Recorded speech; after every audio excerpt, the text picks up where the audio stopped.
ali malnourished sigamba nti alina obulwadde.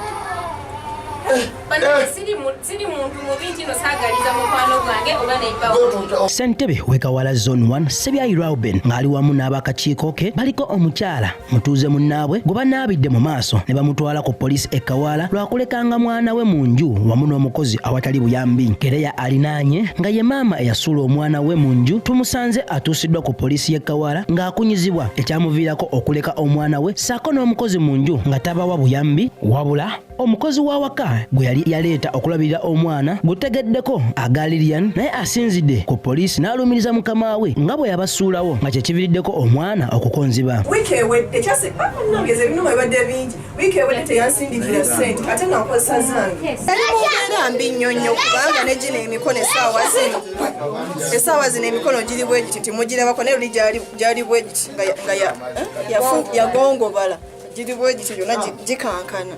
Nene ensingo yali eri bweti nga tesobola kutereera naye maama we nga tamuwa byakulya jasi amusibira mu nju waba ayagala genda okukola akomawo kiro sawa n'obutadda ng'omwana abeera mu nju n'akaaba nange nenulabirira ne muwanga caayi ne muwanga ebyokulya kozi nabuuza baneiba bawulira ng'omwana akaaba ne bangamba ono omwana yeetaaga kulya ng'omwana tayagala bweru neze onalabye bino ne binsukkirirako ne ŋŋamba ate bimuluma.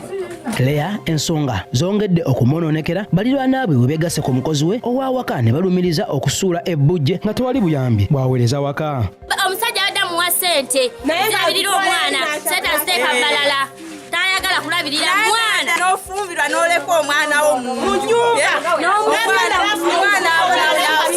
njala naye ng'akyali mwana muto tuli bazadde twatagala mukanga naffe abakazi abalala tulabire kuki oyo atuswazizza nnyo alinga mutemu mwennyini simanyi wogalira omwana wo mu nnyumba bebi tewamuyonsa nako n'omuggalira mu nnyumba olunaku lulamba nga tomuwadde yadde caayi yadde kyakulya naye osibira otya omwana mu nnyumba okumala wiiki ennamba. Ssentebe wa Kawala Sebyayi Reuben wasinzidde n'akubiriza abakyala obutazaalazaala mu kubanga kye kivaako embeera eno. Amannya Sebyayi Reuben ssentebe wa Kawala Zone 1 esangiddwa mu kyalo era mbadde nkubiriza abakyala bazaala abaana bw'oba owulira nga tonaba kwetuuka kuzaala tozaala osooka oyiyo olaba omuntu gw'onoobeera naye asobola okubeera naye n'ofuna obuyambi oba osobola okuyamba omwana gwo mwennyini senga bba waba tamulabiridde. Ensonga eyo nkubiriza abakyala babeere nga beebeerera mu kale.